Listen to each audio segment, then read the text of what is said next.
Bienvenue, bienvenue à cette tribune des témoins vivants.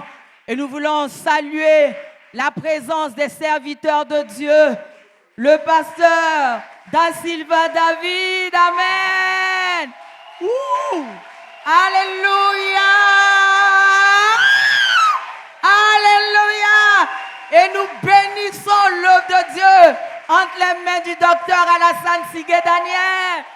Oh, ouh, ouh, ouh, ouh. Jésus, Jésus, Jésus. Et comment ne pas acclamer le roi des rois pour la vie de la prophète Jérémie Esther. Yeah!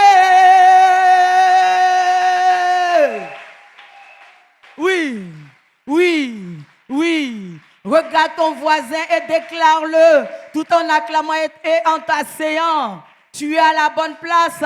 Nous sommes à la bonne place. Le premier témoignage, c'est qu'en vérité, nous sommes à la bonne place. Nous n'avons plus à promener des regards inquiets, car le bras de l'Éternel est puissant en ce lieu. Amen. Amen. Soyez tous salués. Amen. Et bienvenue encore à cette plateforme-là qui expose, preuve à l'appui, la gloire, la bonté, la puissance de notre Dieu, en sorte que quelqu'un qui est un peu dans le doute, tiraillé par des inquiétudes, puisse retrouver sa position, celle d'être dans les lieux élevés en Christ Jésus, dominant sur toute situation. Acclamons-le très très fort. Amen. Il y a quelqu'un qui veut courir rapidement pour bénir Dieu. En mission, elle était et elle vient avec de bonnes nouvelles. J'appelle à me rejoindre ma sœur Dendan. Dendan de l'Ave à mon Dieu. Yeah!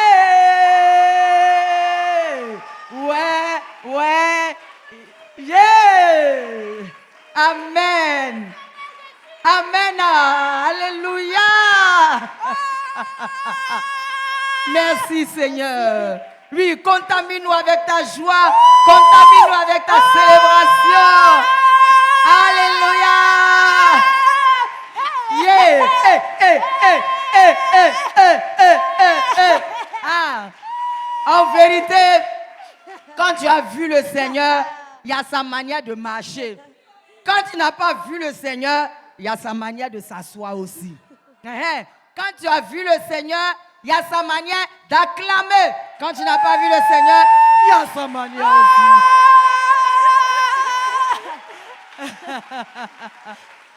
Oui, dis-nous tout, Dendan. Bienvenue, bienvenue.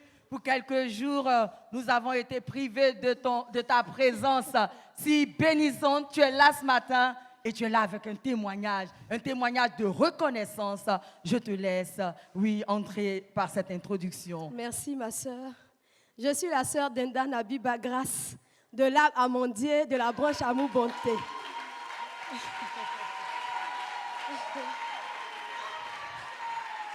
Amen. Je veux compter sur la grâce de Dieu pour relater véritablement ce que le Seigneur a fait. De façon brève dans notre vie pendant notre séjour sur Bobo du Lasso. Amen. Tu y étais pourquoi déjà? J'ai accompagné notre maman, notre soeur, notre mémé, maman Sarah. Amen. Et je veux dire que depuis Abidjan déjà dans le car, le Seigneur avait déjà aplani le chemin. Amen. Comme les hommes de Dieu, comme le Seigneur avait déjà décrit, il avait déjà mandaté, il avait déjà tout aplani. Amen. Et c'est dans la réalisation de cela que nous sommes entrés. Amen. C'est dans la matérialisation de cela que nous avons expérimenté encore la grâce de Dieu. Amen. Déjà dans le car, le convoyeur, le chauffeur, en tout cas, toutes les personnes autour de nous étaient aux petits soins de maman. C'est la grâce de Dieu, la faveur de Dieu, celle d'en haut, celle d'en bas. Amen. Arrivé à Boaké, il y a même un corps habillé qui a soulevé maman de la porte du car jusqu'à la porte des toilettes pour qu'elle puisse aller faire ses besoins. C'est encore la grâce de Dieu. Amen. Amen. Et durant tout le parcours, c'était comme ça. On n'emmerdait même pas maman. Quand il vient, puis là, ah, mémé, tu voyages vraiment, mémé, à cet âge, et puis tu es dans le cas. Vraiment, c'était la gloire de Dieu jusqu'à Bobo Dioulasso. Arrivé à Bobo Dioulasso à la gare, c'est une 4x4 qui est venue nous chercher, s'il vous plaît. Ouais. Authentique, mais vrai. Alléluia. Et durant tout le parcours, le séjour là-bas, vraiment, maman était au beurre. Et moi-même également. La preuve, j'ai pris quelques kilos. Vraiment, la famille était disposée. Oui. Après plusieurs décades en Côte d'Ivoire, elle retourne chez elle et elle trouve des dispositions favorables à son retour. Amen. Ce sont des choses qu'il faille vivre. Parce que mes mots sont bien trop petits même pour décrire ce qui s'est passé. La joie était au rendez-vous. La plénitude, la réjouissance. Vraiment, je ne peux pas compter. Mais le Seigneur qui a vu et qui a permis le sait. Et je veux vraiment rendre gloire au Seigneur pour cela. Amen. Amen. Donc tout va bien. Tout va bien. Elle est en de bonnes conditions. Oui. On est heureux de la retrouver. Très bonnes conditions. Nous témoignons avec toi que Dieu a aplani toutes choses. Il a géré. Et maman digère par la grâce de Dieu. Amen. Que Dieu te bénisse. Amen. À moins que tu ne veuilles dire quelque chose. Bénis le Seigneur, c'est action de grâce. Oui. Nous le célébrons pour cela. Je veux chanter et louer. Peu importe ce que je vis, le ressuscité vit en moi. Son nom c'est Jésus. Je suis victorieuse. Je suis née pour influencer. Amen. Les œuvres des ténèbres par la grâce de mon Dieu. Je veux lui rendre grâce au nom de Jésus. Merci Seigneur pour ce que tu as fait dans la vie de notre sœur Dendane. Et pour la nouvelle vie que tu donnes à notre sœur, notre maman Sarah, depuis Bobo Dioulasso. Alléluia! Notre Dieu ne sommeille ni ne dort. Amen. Et cette semaine, son bras puissant a agi. Son bras puissant est intervenu. Et j'appelle à corroborer ce que d'avance j'ai annoncé. Notre bien-aimée sœur Anne-Déborah de l'Abraham. Mon Dieu! Ah mon Dieu! Ah! Ah! Ah! Ah! Ah! Eh ya! Ah, qui le crou, qui le crou, qui le crou, qui le crou, ah, qui le crou, qui le crou. Aya! Tu n'as pas entendu le témoignage. Mais dans la foi de ce que c'est Dieu qui a fait, lève-toi et puis acclame.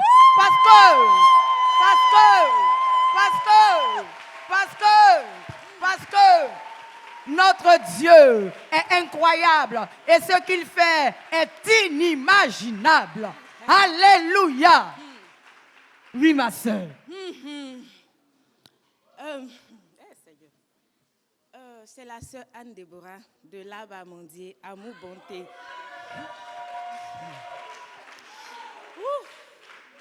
Bon, mon témoignage ce matin, c'est pour mon voisin.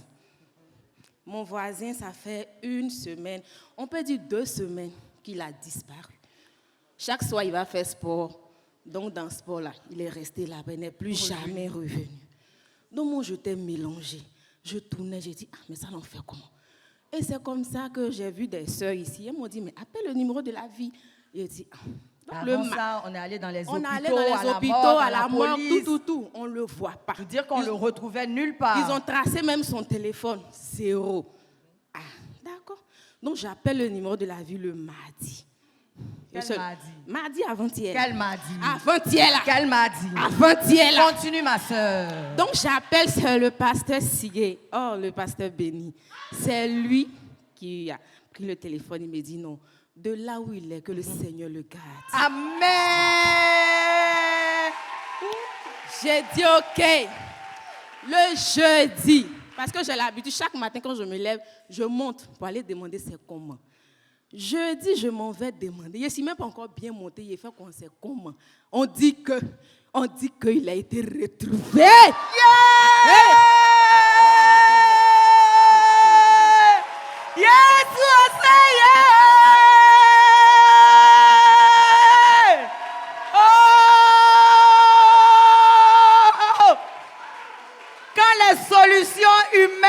ne donne aucun résultat, tournons nos regards vers Jésus-Christ. Amen. Ce n'est pas la grâce de Dieu. Parce que lui-même, il dit, il était là-bas. Et puis on lui dit, mais tu fais quoi ici? Dehors. Sors. Tu ne devais pas être ici. Wow. On ne sait pas. Si ce n'était pas la grâce de Dieu, peut-être aujourd'hui on ne parlait plus de lui. Mais comme le Seigneur est vivant, mon voisin est là, il se porte très bien par la grâce de Dieu. Oh. Non, bien-aimés, on se tient debout. On se tient debout pour acclamer le Seigneur. Des personnes comme ça ont disparu jusqu'aujourd'hui. Alléluia. Alléluia. Alléluia. Amen. Amen. On ne sait dans quel dessein et pour quel dessein. Nous voulons nous arrêter sur le fait que notre vie est cachée en Christ. Et parce que quelqu'un élève la voix, et parce qu'on appelle le Seigneur par le truchement du numéro de la vie, il agit. Que fais-tu ici? Sors d'ici. On n'a pas besoin de toi. Tu ne dois pas être ici. C'est la main de Dieu. C'est la grâce de Dieu. Jour d'action de grâce et de reconnaissance. Acclamons bien fort le Seigneur. Merci. C'est lui qui a fait ça. Je voulais dire merci au Seigneur pour sa vie, pour tout ce qu'il fait pour nous. Vraiment, je bénis son nom. Je lui rends toute la gloire. Amen. Merci, Seigneur. C'est pas pour rien que Dieu t'a positionné là. Hein? Dimanche dernier, c'était par rapport au voisinage. Aujourd'hui encore. Qui sait que là où il est ambassadeur de Christ. Il est la bouche du Seigneur. Il est la main du Seigneur. Acclamons Jésus. Acclamons Jésus. Acclamons Jésus. Oui. Oui. Quand on dit on ne prend plus quelqu'un, quand on dit c'est fermé, quand toi tu arrives, on dit ah, c'est toi-même on attendait. Ah, c'est ici que ça se passe. Dans la présence du Seigneur. Alléluia. Et c'est dans cette même présence du Seigneur que quelqu'un qui ne voyait pas pourquoi se marier même, pourquoi rendre les choses légales ou pourquoi faire ces choses, a reçu un déclic. Mois d'août, mois de floraison de mariage, amen. Et il y a un couple ou un époux qui vient s'arrêter devant le Seigneur pour dire oui, oui, oui, oui. Aujourd'hui, je suis monsieur parce que toi. J'appelle notre frère Lo Williams. Il est du Sycomore. Le Sycomore qui a trouvé son bonheur dans « Oh mon Dieu !» Ah! C'est pas de notre faute, on ne force pas. Alléluia! Amen. Oui, frère William. Non, tu as changé. Je veux dire, depuis que tu es arrivé à Evie, on a vu, pour ce que nous on peut apprécier de nos yeux, on a vu le changement physique dans ta vie. Et cela témoigne de ce qui s'est passé à l'intérieur. Et pour ça, déjà, nous rendons gloire et grâce au Seigneur. Oui, frère William. Alléluia. C'est le frère Loyan William de l'arbre Sycomore. Amour, patience.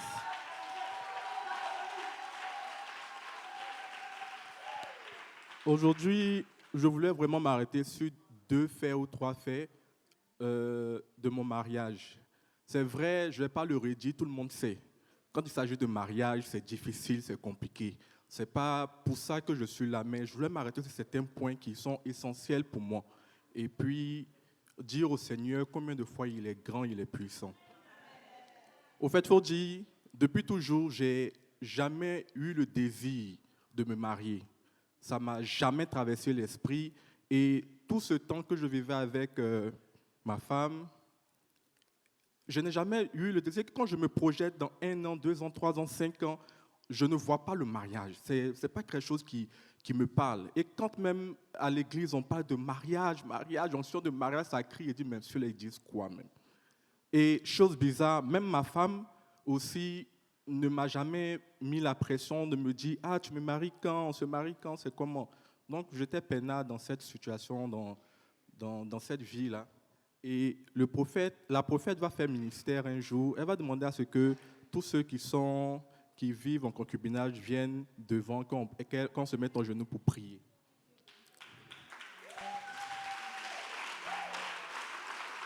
Inspiré par le Seigneur, comme toujours. Et ce jour-là, je viens comme d'habitude. Bon, ok. Je me mets à genoux, on prie. Et juste après ça, je ressens le désir. Il dit, on ne peut pas expliquer. Je ressentais un désir de vouloir me marier. Gloire à Dieu! Alléluia! Lui qui amène à l'existence ce qui n'existe pas, qu'il soit béni. Amen. Et là, je comprends que effectivement, quand on vient à Evie, chacun vient avec ses problèmes, à la recherche d'une solution de quelque chose.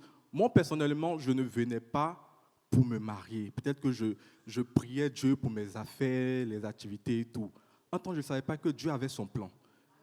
Il fallait qu'il commence par quelque chose. C'est qu'il y a toujours un commencement. Dieu veut régler forcément quelque chose dans ma vie.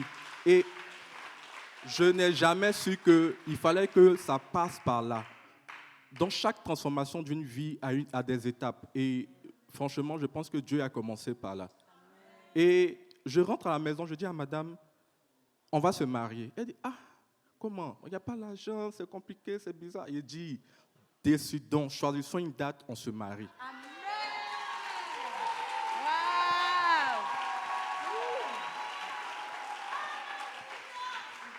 Et effectivement, Dieu aussi l'a touché, dit d'accord. Et nous avons commencé. Il faut dire qu'on s'est mis à prier le Seigneur. C'est tout à fait normal. Qui veut se marier, prie. On prie, on se dit que Dieu est dedans.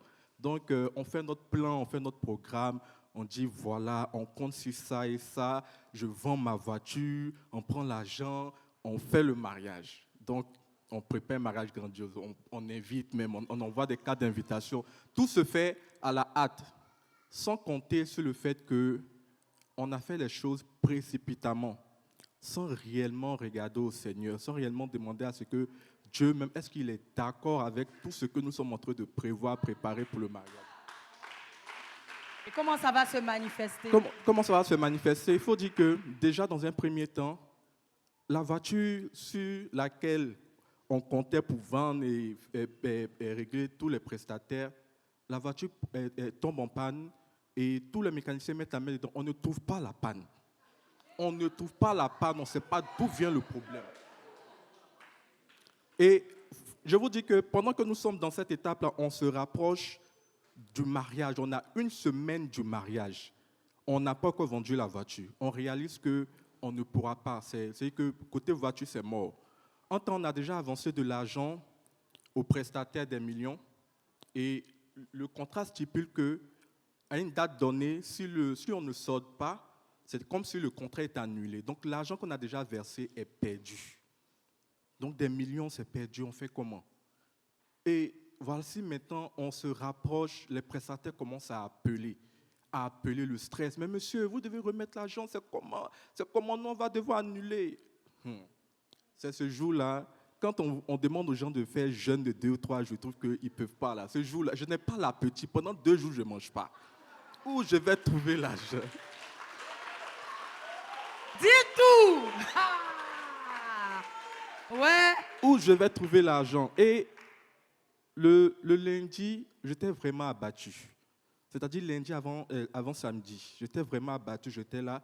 Et il y a madame qui rentre, elle, le visage froissé. Elle dit, mais qu'est-ce qui ne va pas? Elle ne voulait pas me dire, mais qu'est-ce qui ne va pas? Elle dit, c'est le mariage, c'est le stress. On ne sait pas où on va enlever l'argent. Habituellement, moi qui avais les mots pour lui dire, ah chérie, regarde au Seigneur, voilà. Je vous assure que moi-même, j'étais au plus bas. Et que j'avais pas, que le simple mot même pour faire sortir. Quand elle a dit ça, habituellement, j'allais lui dire quelque chose, mais je n'ai pas pu dire un mot.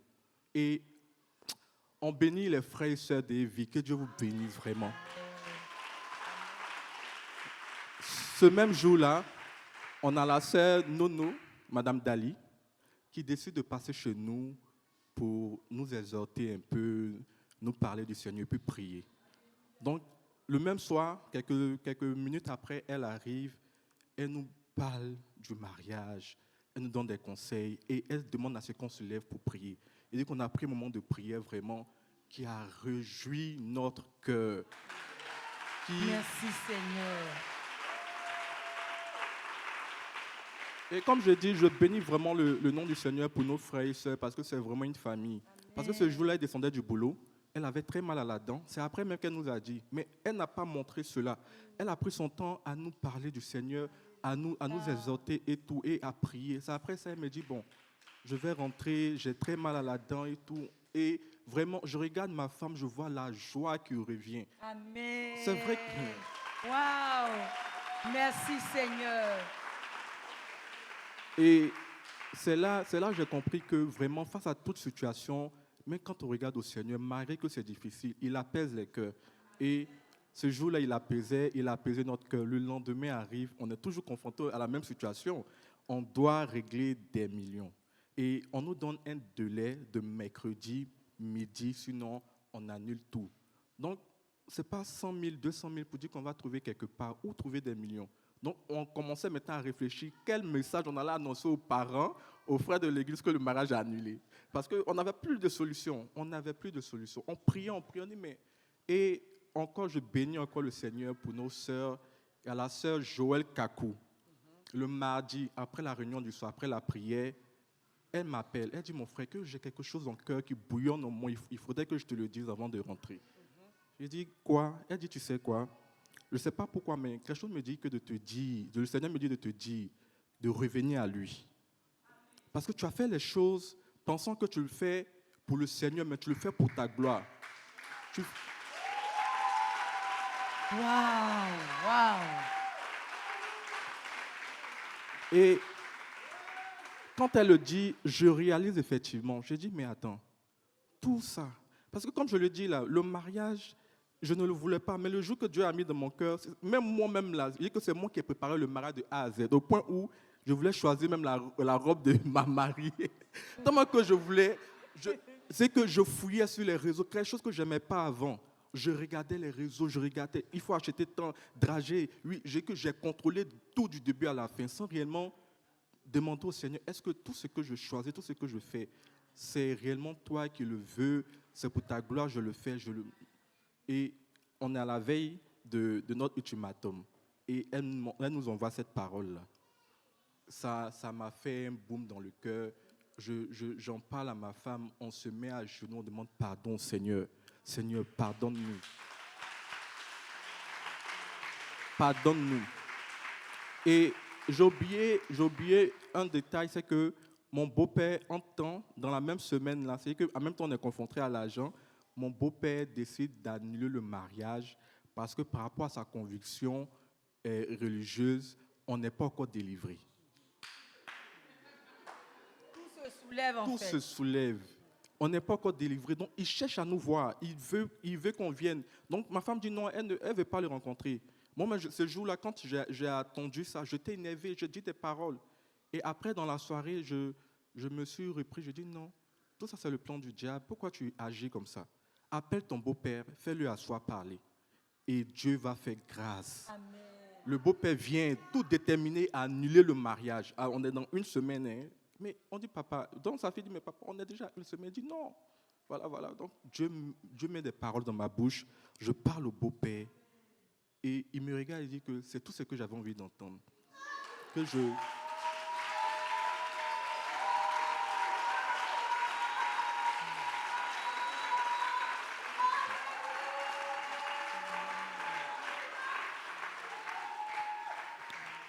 C'est tout ce que j'avais envie d'entendre. Je valide le mariage, je vous donne ma bénédiction. Amen.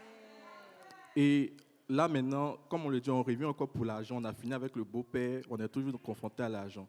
Le lendemain, on est toujours en prière. Quel miracle qui va faire sortir des millions jusqu'à midi. On trouve ça où?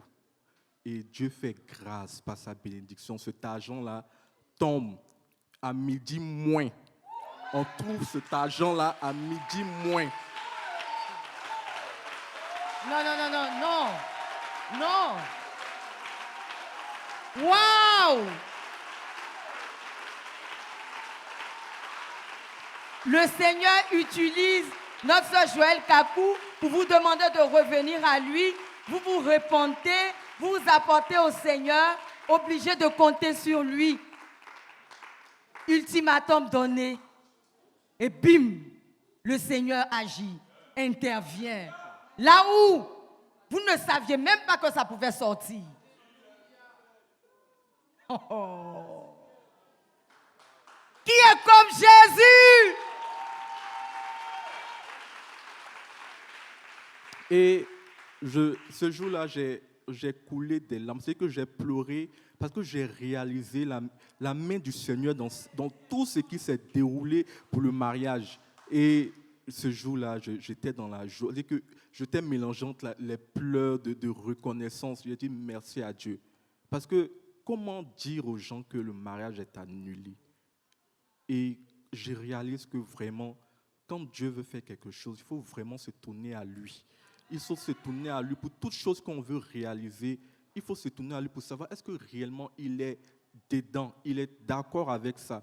Et je veux remercier le Seigneur parce qu'il m'apprend tous les jours. Depuis que je suis à Evie ici, il me donne des leçons. Et je dis que toute situation difficile que je traverse, je m'assois, je réfléchis, il me dit il y a une leçon à tirer là-dedans. Et c'est cette leçon-là que j'ai tirée. Je voulais rendre gloire au Seigneur pour vos prières, pour ce qu'il a fait dans ma vie et la vie de ma femme. Que le nom de Dieu soit béni. Monsieur Lo. Là, c'est Monsieur Lo. Et nous acclamons le Seigneur, recevant ce témoignage-là comme venant de lui. Alléluia. Alléluia. Quelles que soient nos capacités, notre intelligence, même nos moyens, soyons rassurés parce que nous sommes de lui, que l'Éternel a sa main dedans. Amen. C'est tellement facile de s'appuyer sur soi et de mettre de côté le Seigneur. Et ce témoignage nous ramène à l'ordre. Que toute la gloire revienne au Seigneur. On l'acclame. Amen. Amen. La volonté du Seigneur, rien que la volonté du Seigneur. Et le Seigneur a choisi la vie pour la maman de Adélaïde Koulibaly qui veut venir bénir son Dieu. Adélaïde Koulibaly.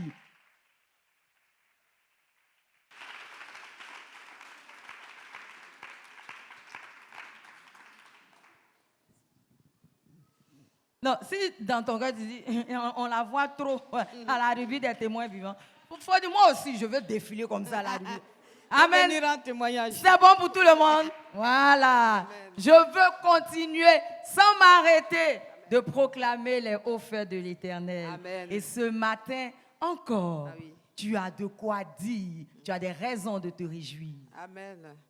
Et c'est la sœur Adélaïde Koulibaly de l'Arbre le Sycomore. Amen. Et ce témoignage, c'est dans la vie de ma maman. C'est depuis le mois de mai. Et on m'a appelé. J'étais à Dioko et puis on m'a appelé pour dire que ma maman s'est brûlée. C'est-à-dire qu'elle vendait au marché. Elle est en train de faire bouillir ses maniocs pour faire magnan. Et c'est en se retournant qu'elle a glissé. Et puis la mamie d'eau chaude est versée en bas d'elle au marché. Et les gens, par la grâce de Dieu, l'ont envoyé à la maison. Et tout de suite, quand ma grand-soeur m'a appelé, moi, je ne pouvais pas venir parce qu'on devait faire les choses des enfants à l'école. Donc, elle a dépêché ma petite soeur depuis Abidjan pour aller là-bas. Et c'est elle qui est restée auprès d'elle. Et je veux dire que quand j'ai appris la situation, j'ai appelé le numéro de la vie. Je l'ai confié au Seigneur. Le pasteur l'a confié au Seigneur. Il a dit que le Seigneur la prenait en charge. Et quand j'ai fini, avant de partir, c'est-à-dire bien avant ça, j'étais là un jour comme ça, c'est-à-dire une semaine après, ma petite soeur m'appelle pour dire que mais vous êtes là-bas. Ah, la plaie a commencé à s'infecter. Vous êtes là-bas, là. Ah, la situation est devenue un peu grave. Et je lui ai dit qu'il n'y a pas de problème. Comme je finis 2 jours, je vais arriver là-bas. Et c'est comme ça, j'ai dit bon, je vais aller m'apprêter. Dès qu'on finit, on s'en va. Et en partant, j'ai dit bon, je vais appeler le numéro de la vie. Et puis après, j'ai dit bon, j'ai appelé la prophète. Et c'est dans ça que j'étais. Et puis, j'ai dit bon, ça va. Comme je vais aller le lendemain. Et puis en partant, j'attends, c'est-à-dire dans mon cœur, appelle la prophète. Appelle la prophète. C'est comme ça que ça s'est passé. J'ai dit, bon, cette fois-ci, il faut que j'obéisse à ce qui se passe dans mon cœur. Donc, c'est comme ça que j'ai appelé la prophète. J'ai dit, ah prophète, voilà ce qui s'est passé par rapport à ma maman au village. Elle dit, qui est là-bas? Elle dit, ma petite soeur. Elle dit, donne mon numéro. Donne mon numéro à ta petite soeur. Ils n'ont qu'à m'appeler. Et c'est comme ça que j'ai fait la fête à elle, mes enfants. Et puis, le lendemain, avant de partir, j'ai appelé encore le numéro de la vie. C'est le pasteur Sigué qui a décroché. Il a dit, le Seigneur te dévance. Le Seigneur te dévance là-bas. Et c'est avec cette assurance-là que moi, je suis partie. Et quand je suis arrivée, j'ai vu, premier constat, j'ai vu que, c'est-à-dire qu'il y a une dame qui venait la traiter. Nous, on a pensé qu'elle travaillait, elle était dans le corps médical, alors que ce n'était pas ça, c'était des aides-soignantes. Donc, elle traitait la vieille, je vois sur le lit la pâte long riche. En temps, elle s'est brûlée, c'est au niveau des fesses, la chair. Donc, elle prenait la pâte là pour la traiter. Donc, c'est comme ça la plaie arrivait, c'était moi, la plaie s'est infectée. Donc, j'ai expliqué ça à la sœur. Donc, ils ont fait venir encore un autre infirmier. Donc, c'est l'infirmier maintenant qui a commencé à la traiter. Donc, le lundi, j'ai appelé la prophète pour lui faire le compte rendu de ce qui s'est passé à son niveau. Et là, je lui ai expliqué que c'est avec la pâte long riche que la dame la traitait. Elle-même, elle a crié. Donc, on était en train de parler. Et puis, je lui ai expliqué l'état de la plaie. Et elle a dit, bon, va, elle est là, va, touche ici. Touche, elle a cité des parties que je devais toucher. Puis, elle a dit, tire ces 2 gros orteils. Et c'est comme ça que j'ai tiré ces 2 gros orteils. Et puis, elle lui a dit, maman, tu ne vas pas mourir. Il ne faut pas avoir peur. Tu ne vas pas mourir. Elle a insisté. Elle dit, il ne faut pas avoir peur, tu ne vas pas mourir. Et puis, c'est comme ça. Après, bon, elle a prié. Et puis, on s'est laissé. Et c'est comme ça, l'infirmier venait la traiter à chaque fois. Et aujourd'hui, je vais dire merci au Seigneur. Parce qu'aujourd'hui, tout va bien. Elle s'assoit. Elle peut aller au marché. Elle peut revenir. Elle peut faire ce qu'elle veut. Voilà. Parce que c'était difficile. Maman, elle est âgée, elle est de 56. Donc, imagine. C'est-à-dire les fesses de derrière, et puis ça a touché un peu le côté là. Mais je veux bénir le nom du Seigneur parce que ça n'a pas touché ses parties intimes. C'est par la grâce de Dieu d'ailleurs. Je veux dire merci au Seigneur pour le fait qu'il a gardé, il a pris soin d'elle. Et aujourd'hui, tout va bien. Et je veux rendre toute la gloire à Jésus. Amen. Que le nom du Seigneur soit béni. Amen. Dès l'instant où la prophète, le numéro de la vie ont été interpellés, alléluia, le processus de cicatrisation, de guérison a été accéléré. Et c'est ce que tout simplement je voudrais ajouter. On se tient debout, on bénit le Seigneur. Ce sont les témoignages pour aujourd'hui. Et on croit